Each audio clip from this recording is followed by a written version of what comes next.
বেদ গীতা থেকে পাঠ করছি। এখানে এই পর্যন্ত আমরা যেটা দেখেছি যে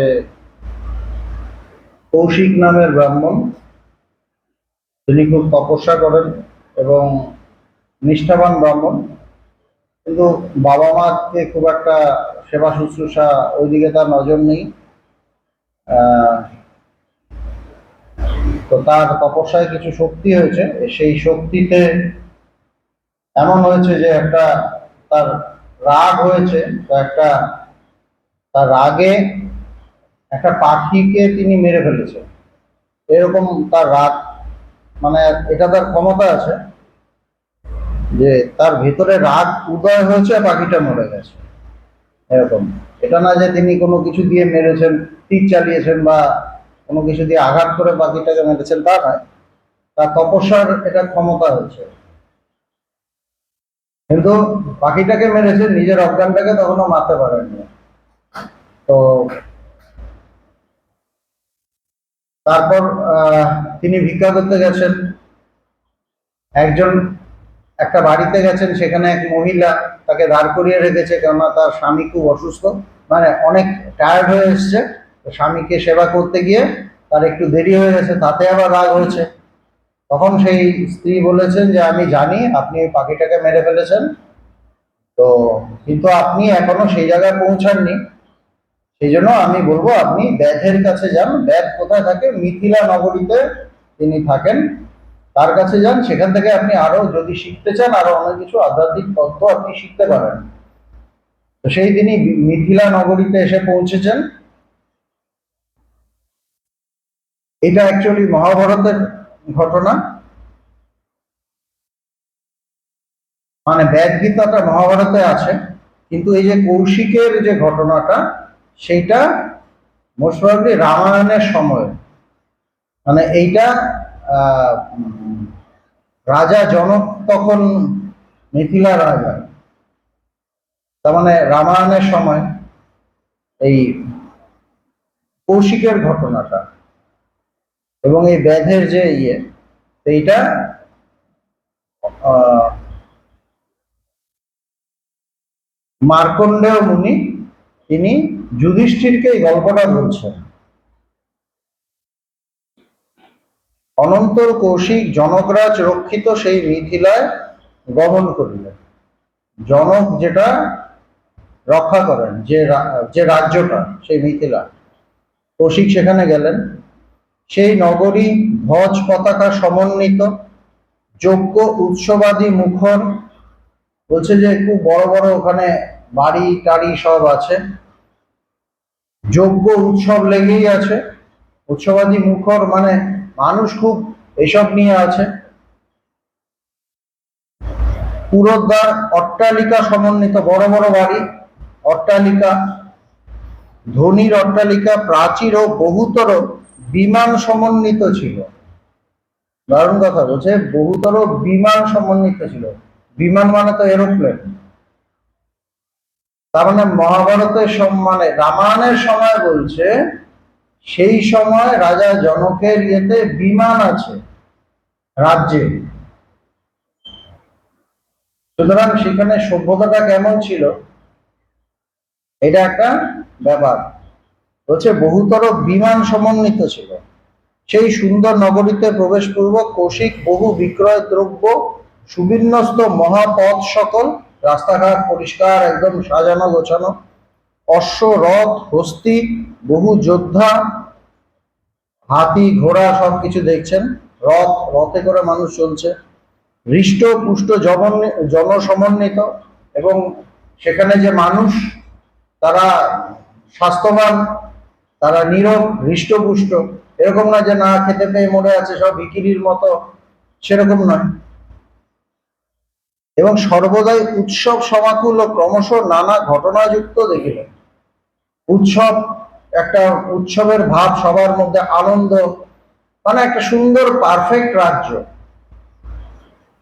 সে মিথিলা। ধর্মব্যাদ কোথায় আছেন এরূপ জিজ্ঞাসা করিলে অন্য ব্রাহ্মণেরা তাহার বিষয় বলিয়া দিলেন। তো সেই ব্যাদ হলেন, তাকে বলছে ধর্মব্যাদ। জিজ্ঞেস করাতে তিনি তো ব্রাহ্মণ, কৌশিক ব্রাহ্মণ, তা ব্রাহ্মণদেরই জিজ্ঞেস করেছেন, তো ব্রাহ্মণরা বলে দিয়েছে।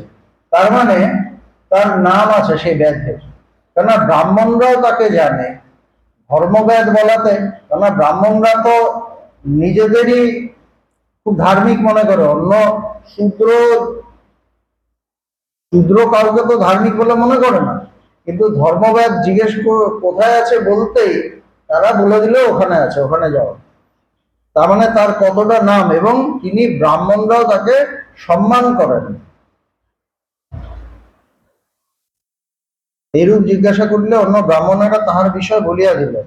তখন কৌশিক সেখানে যাইয়া কসাইখানার মধ্যে মৃগ মহিষাদির মাংস বিক্রয়রত তপস্বীকে দেখিলেন, এবং ক্রেতাদের ভিড়ের জন্য এক পাশে দাঁড়াইলেন। আচ্ছা, তখন গেলেন, গিয়ে দেখলেন কসাইখানা, সেখানে তো মাংস কেটে কেটে বিক্রি হয়। সে হরিণের মাংস, মহিষের মাংস, সেগুলো বিক্রি করছে সব। যারা কিনবে তারা সব দাঁড়িয়ে আছে, কাস্টমার দাঁড়িয়ে আছে। তো তিনি এক পাশে দাঁড়ালেন গিয়ে। বেদ দ্বিজ আসিয়াছে জানিয়া তৎক্ষণাৎ ব্যস্ততার সহিত উঠিয়া যেখানে এক প্রান্তে কৌশিক অবস্থান করিতেছিলেন সেখানে আসিলেন। বেদ বিক্রি করতে করতে দেখলেন যে সেই কৌশিক এসে দাঁড়িয়েছে। তিনি দেখছেন একজন ব্রাহ্মণ সন্তান এসছে, সঙ্গে সঙ্গে তিনি সবকিছু ফেলে উঠে এসছে। তিনিও কতটা সম্মান জানাচ্ছেন, সবকিছু ফেলে তিনি ব্রাহ্মণের কাছে চলে এসছে, কৌশিকের কাছে।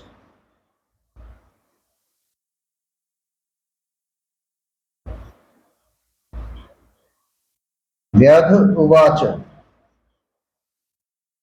সংস্কৃতটা পড়ি, হ্যাঁ। অভিবাদয় ত্বাম ভগবান স্বাগতম তে দ্বিজোত্তম, অহম ব্যাধ হি ভদ্রম তে কিম করোমি প্রসাধি মাম। বেদ বলিলেন, হে ভগবান ব্রাহ্মণ শ্রেষ্ঠ, আপনাকে আমি অভিবাদন করিতেছি। আপনার শুভাগমন হইয়াছে তো, আপনার মঙ্গল হোক।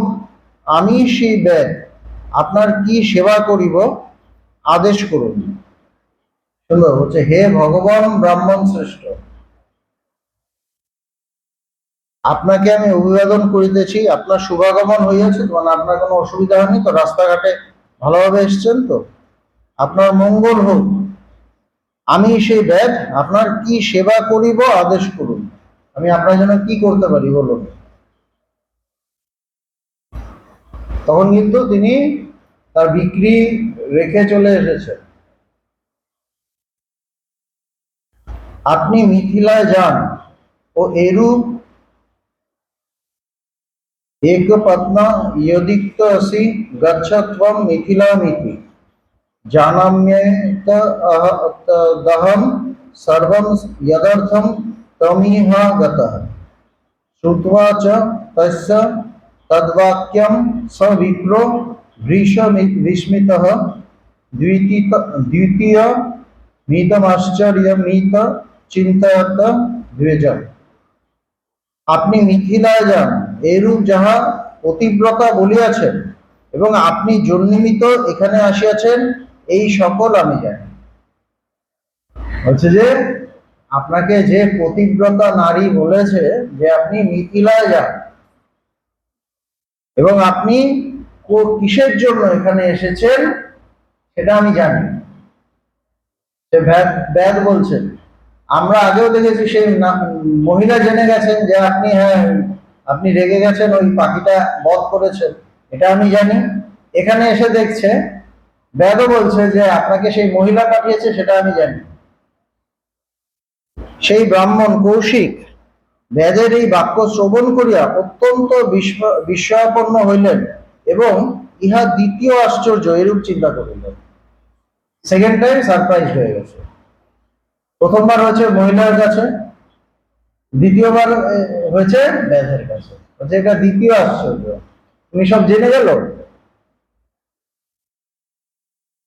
আদেশস্থম হি তে স্থানমিতি বেদ ব্রবীদ্বিজম গৃহম গচ্ছাব ভগবান यदि ते রোচতে অনঘ। বেদ ব্রাহ্মণকে বলিলেন, হে নিষ্পাপ ভগবান, এই স্থান নিশ্চয়ই আপনার অযোগ্য, অতএব যদি আপনার ইচ্ছা হয় তবে আমরা গৃহে যাই। তিনি কিন্তু ব্রাহ্মণকে একজন ব্রাহ্মণ হিসেবে যে শ্রদ্ধাটা দেখানোর সেটা কিন্তু দেখাচ্ছেন, কিন্তু তিনি জানেন যে এ আমার কাছে এসেছে আধ্যাত্মিক তত্ত্ব জানার জন্য, বোঝার জন্য। সেই হিসাবে তো তার গুরু হচ্ছে। তো বলতে পারতো তুমি দাঁড়াও ওখানে, আমি কাজকর্ম শেষ করি তারপর আসবো, ওখানে ওয়েট করো, বলতে পারতো। কিন্তু তিনি বললেন না, তিনি তাকে যথেষ্ট সম্মান দেখাচ্ছেন। কি বলছেন? হে নিষ্পাপ ভগবান, এই স্থান নিশ্চয়ই আপনার অযোগ্য। বলছে আমি জানি এখানে সব সেই এই কাটাকুটি হচ্ছে, রক্ত রক্ত চারদিকে পড়ে আছে, এটা আপনার জন্য ঠিক জায়গা নয়। অতএব যদি আপনার ইচ্ছা হয় তবে আমরা গৃহে যাই। আচ্ছা, আপনি যদি চান তাহলে আমার বাড়িতে চলুন।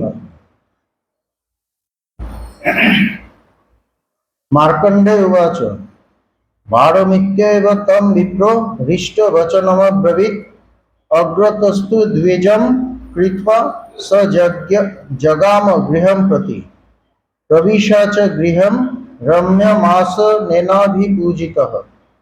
মার্কণ্ডেয় বলিলেন, তখন ব্রাহ্মণ আনন্দিত হইয়া বেদকে বলিলেন, অবশ্যই যাইব।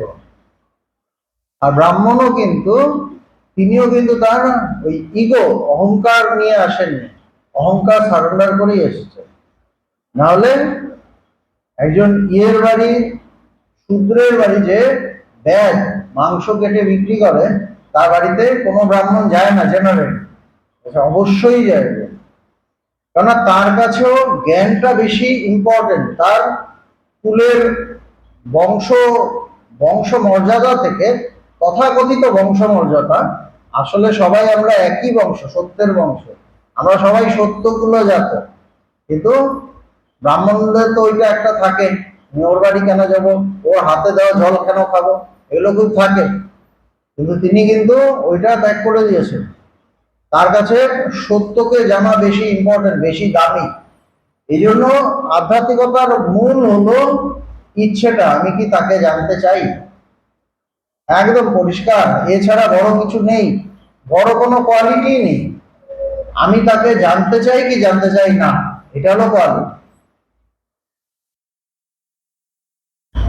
অবশ্যই যাইবে। তারপর ব্রাহ্মণকে অগ্রবর্তী করিয়া বেদ গৃহ অভিমুখে গমন করিলেন এবং সুন্দর গৃহে প্রবেশ পূর্বক আসন দান করিয়া সম্মানিত করিলেন। ঘরে ঢুকলেন এবং তাকে আসন দান করলেন। পাদ্য মাচ মাচমণীয়ঞ্চ প্রতিগৃহ্য দ্বিজতমঃ তত সুখপবিষ্টস্তম ব্যাধম বচনমব্রবীৎ। অতএব ব্রাহ্মণ শ্রেষ্ঠ পাদ্য আচমনীয় গ্রহণ পূর্বক সুখোপবিষ্ট হইয়া ব্যাধকে বলিলেন। তিনি পা ধোয়া জল দিলেন, মুখ টুক ধোয়া জল দিলেন, এসব সব ধুয়ে টুয়ে এসে তিনি আসনে বসলেন, সুন্দরভাবে বসলেন এবং তারপর ব্যাধকে বললেন, कर्मे तद्वै न सदृशं भवतः प्रतिभाति में অনুতপ্যে ভৃষম তাত তব ঘোরে না কর্মণা। এই কার্য আপনার উপযুক্ত নহে, ইহা আমার মনে হয়। হে তাত, আপনার ভয়ঙ্কর কার্যে আমি অত্যন্ত অনুতপ্ত হইয়াছি। বলছে যে আপনি যে কাজটা করেন সেটা আপনার যোগ্য কাজ নয়, আমার দেখে খুব খারাপ লাগছে। মানে ব্রাহ্মণ তো, তিনি জানেন যে আমার কাজ হলো তপস্যা করা, ভিক্ষে করে খাওয়া, মানুষকে ঈশ্বরীয় কথা বলা, এটা নিয়ে থাকা। একজন এই কি একটা কাজের মধ্যে আছে, তার ভেতর থেকে তার জন্য ফিল করছে। এটা নয় যে তুমি খুব নোংরা কাজ করছো, তুমি ছোট, এরকম নয়। বলছে আমারই খারাপ লাগছে তুমি এই কাজটা করছো, কিন্তু তুমি কত জ্ঞানী। তাকে ওইভাবে স্বীকার করছে যে আপনি কত জ্ঞানী, কিন্তু আপনাকে এইসব কাজের মধ্যে থাকতে হচ্ছে, আমার খারাপ লাগছে। व्याध उवाच कुलोचितमिदं कर्म पितृपैतामहं मम वर्तमानस्य मे धर्मे स्वे मन्युम মা পৃথা দ্বিজ। বেদ বলিলেন, হে ব্রাহ্মণ, এই কর্ম আমার পিতৃ পিতামহ মহাদিক্রমে কুলোচিত কর্ম, আমার স্বধর্মে বর্তমান থাকায় রাগ করিবেন না। কি সুন্দর বলছে যে এটা আমার বাবা ঠাকুরদার কর্ম, সেটাই আমি করছি, এটাই আমার স্বধর্ম। বলছে আমি স্বধর্মে যে আছি তার জন্য আপনি কিছু মনে করবেন না, রাগ করবেন না। গীতায় ভগবান কৃষ্ণ বলছে না, স্বধর্মে নিধনম শ্রেয় শ্রেয় পরধর্ম ভয়াবহ। বলছে নিজের ধর্মে তুমি যদি মারাও যাও ওটাও ভালো, কিন্তু অপরের ধর্ম নিলে ওটা ভয়াবহ।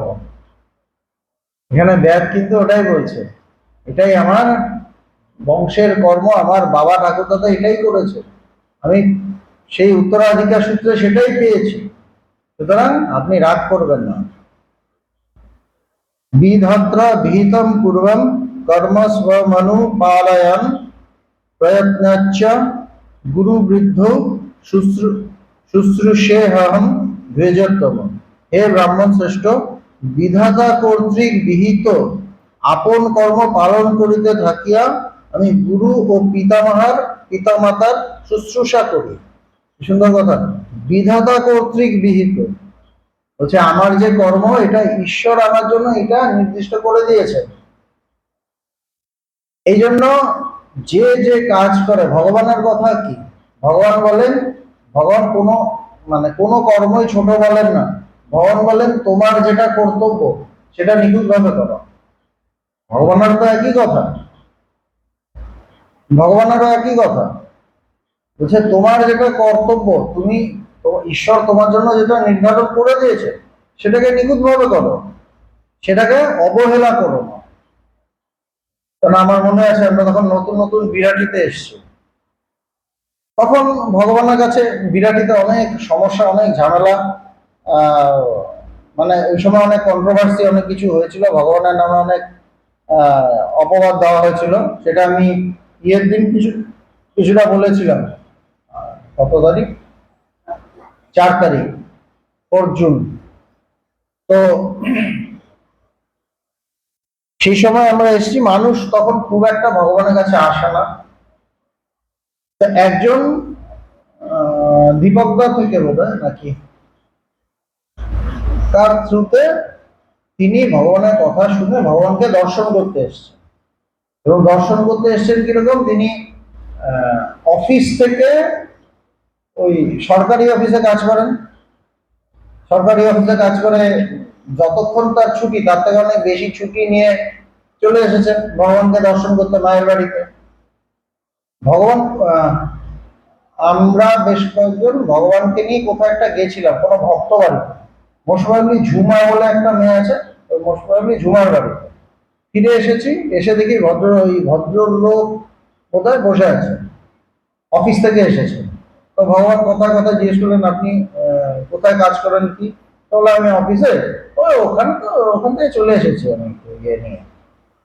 ভগবান বলছে না, এটা করবেন না, আপনার এই সময় অফিসে থাকার কথা, কাজ করার কথা, আপনি এখানে কেন? আপনার যখন ফাঁকা টাইম তখন আপনি আসবেন আধ্যাত্মিকতার জন্য, আপনার অফিস ফাঁকি দিয়ে এখানে কেন আসবেন? ভগবান পাঠিয়ে দিয়েছিলেন তাকে।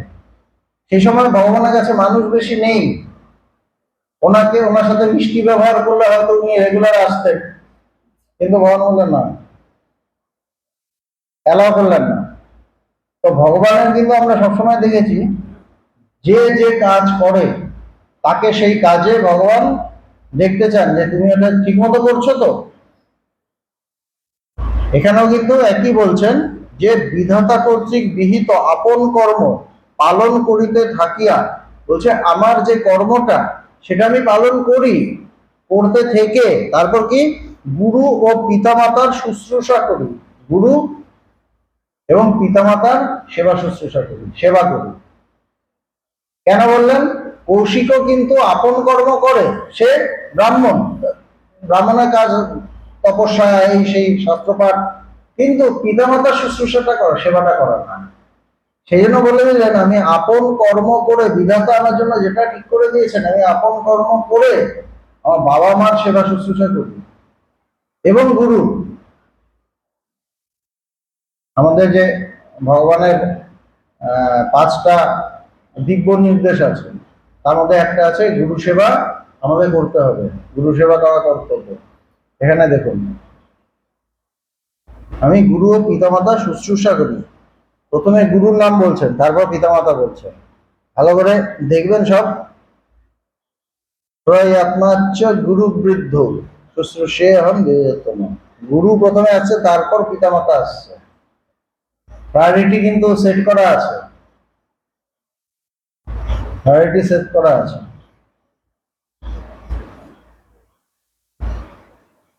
তারপর বলছেন কি, সত্যম বদে নাভ্যসূয়ে যথাশক্তি দদামি চ দেবতা তিথি ভৃত্তা নাম বশিষ্ঠেন বর্তয়। আমি সত্য বলি, তিনি কি করেন বলছেন, আমি সত্য বলি। আমরা সত্য বলতে পারি না, যেখানে দরকার ওখানে আমি মিথ্যা কথা বলে দিই আমার সুবিধার জন্য, কিন্তু কি বলছেন, আমি সত্য বলি, অসূয়া করি না, আমি হিংসা করি না। কারো কিছু হলো, কেউ কিছু উন্নতি করলো, তাতে আমার হিংসা হয়ে গেল, আমি হিংসা করি না। ঈর্ষা নয়, হিংসা নয়, ভগবান গানটা লিখছেন। দেখুন মিল আছে, কিন্তু আধ্যাত্মিকতা কিন্তু সেই যুগ এই যুগ বলে কিছু নয়, সত্য সত্যই। সেই যুগে মনের যা অবস্থা, এই যুগে মনের একই অবস্থা। এই হচ্ছে আমি সত্য বলি, অসূয়া করি না, আরেকজনের ইয়েতে উন্নতিতে আমার ঈর্ষা হয় না, যথাশক্তি দান করি, যথাশক্তি আমার যতটা সম্ভব আমি মানুষকে দান করি, এবং দেবতা অতিথি ও ভৃত্যদের ভোজন অবশিষ্ট দ্বারা জীবন ধারণ করি। ওই বাড়িতেও দেবতা আসে, মানে দেবতার পুজো হয়, দেবতার পুজো হয়, সেই প্রসাদ, তারপর অতিথি আসে, তারপর চাকর বাকর আছে, তাদের যে খাবারের যে অবশিষ্ট সেইটা আমি গ্রহণ করি। কিরকম কিরকম ত্যাগ, সন্ন্যাসীর থেকে তো কোনো অংশে কম নয়। হে ব্রাহ্মণ শ্রেষ্ঠ, আমি কাহারও কুৎসা প্রকাশ করি না। বলছে আমি এই পরনিন্দা পরচর্চা কুৎসা এরকম ওইরকম এরকম এইসব করি না, কুৎসা প্রকাশ করি না, বলবানকেও নিন্দা করি না। আর বলবান যদি কেউ শক্তিশালী হয়, আমি যখনই দেখি ওর সাথে পারবো না, তখন আমি ওকে ছোট করার চেষ্টা করি, আমি যখন তার নানা জায়গায় নিন্দা করি, আমি যখন দেখি ওর সাথে পারবো না, তখন আমরা কি করি, নিন্দা করি। এইগুলো ক্যারেক্টার, এই ক্যারেক্টার গুলো জীবনে আসা উচিত। আর এটা কিভাবে আমি যদি কাজে লাগাতে চাই, কাজে লাগাতে পারি, প্রতি মুহূর্তে যদি আমি নিজের দিকে খেয়াল রাখি, আমি দেখবো ওই সিচুয়েশনের মধ্যে আমরা পড়ি। পাশের বাড়ি সুন্দর দেয়ালে রং করে দিল, ঘর রং করলো, ব্যাস আমার ভেতরে জ্বলুনি শুরু হয়ে গেল। একে বলছি, তাকে বলছি যে আমাদেরও করতে হবে, আরো সুন্দর রং করতে হবে, এই যে জ্বলুনি, অসুয়া। তারপর কেউ একজন ভালো হলো, বেশ আমার থেকেও ভালো, আমি তার চারদিকে বলতে জানা আছে, এই সেই অনেক কিছু বলা শুরু করলো। আমরা করে থাকি কিন্তু এগুলো, আমরা এগুলো করি। সুতরাং এগুলো ভীষণ ইম্পর্টেন্ট। আধ্যাত্মিকভাবে ডেভেলপ করতে গেলে, বড় হতে গেলে এই ক্যারেক্টার গুলো ঠিক করতে হবে নিজেদের। আমি কাহারও কুৎসা প্রকাশ করি না, বলবানকেও নিন্দা করি না, কারণ পূর্বকৃত কর্মই কর্তাকে অনুসরণ করিয়া থাকে। বলছে তুমি যে কর্ম করবে, সেই কর্ম তোমাকে অনুসরণ করতে থাকে। তুমি যদি ভুল কাজ করো, সেটা তোমার পেছনে পেছনে যাবে, সাথে সাথে তুমি মানে ওকে ছাড়তে পারবে না, পেছনে পেছনে যায়। সেই জন্য আমি ওই কাজগুলো করি না।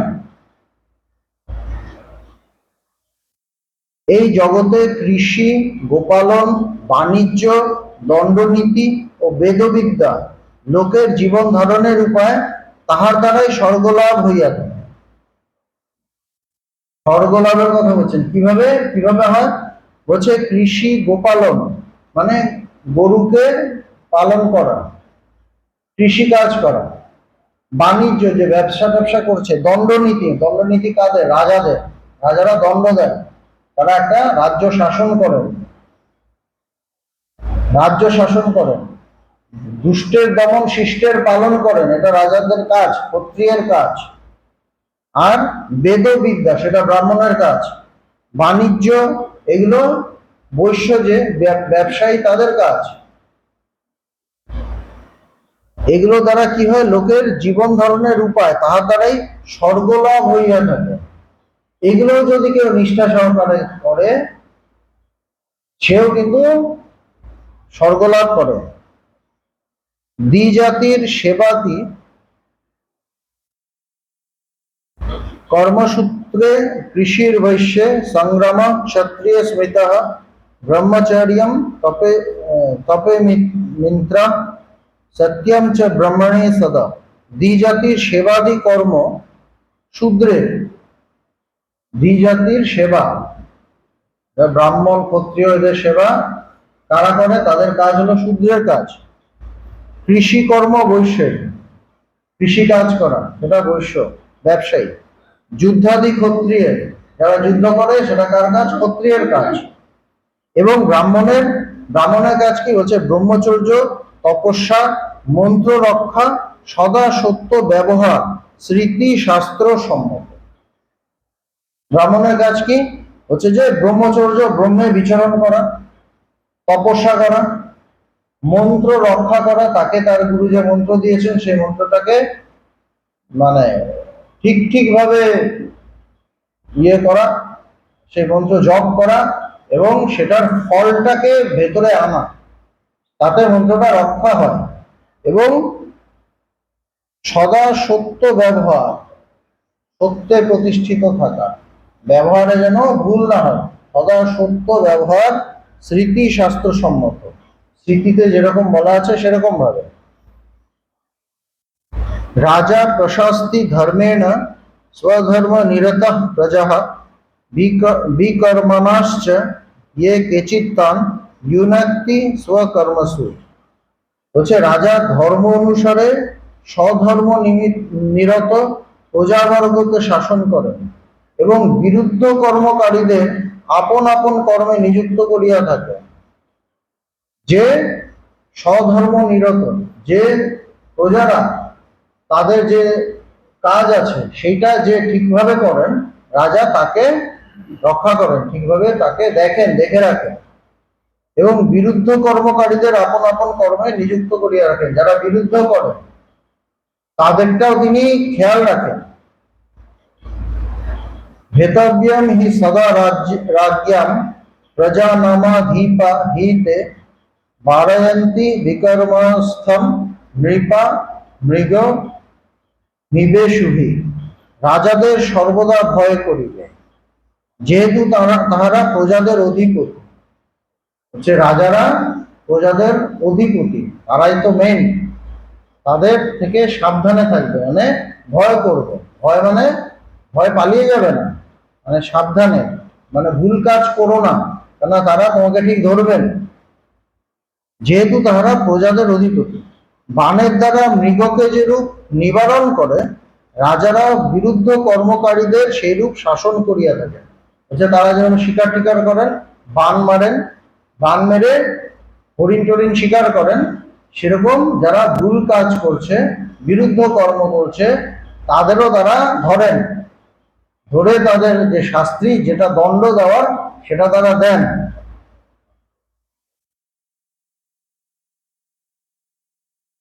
जनकस्यः विप्रर्षे विक्रमस्थो न विद्यते स्वधर्मनिरता वर्णश्चत्वारोऽपि द्विजोत्तम।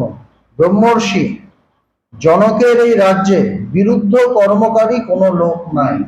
বলছে তবে কি এই যে রাজ্য, সেটা রাজা জনক এত সুন্দর তিনি পরিচালনা করেন, এখানে ভুল কাজ কেউ করে না, বিরুদ্ধ কর্মকারী কেউ নেই। হে ব্রাহ্মণ শ্রেষ্ঠ, ব্রাহ্মণাদিও চতুর্বর্ণ আপন আপন কর্মে নিরত, তারা সবাই নিজের নিজের কর্ম করে যাচ্ছে, তারা ভুলভাল কাজ করছেন না।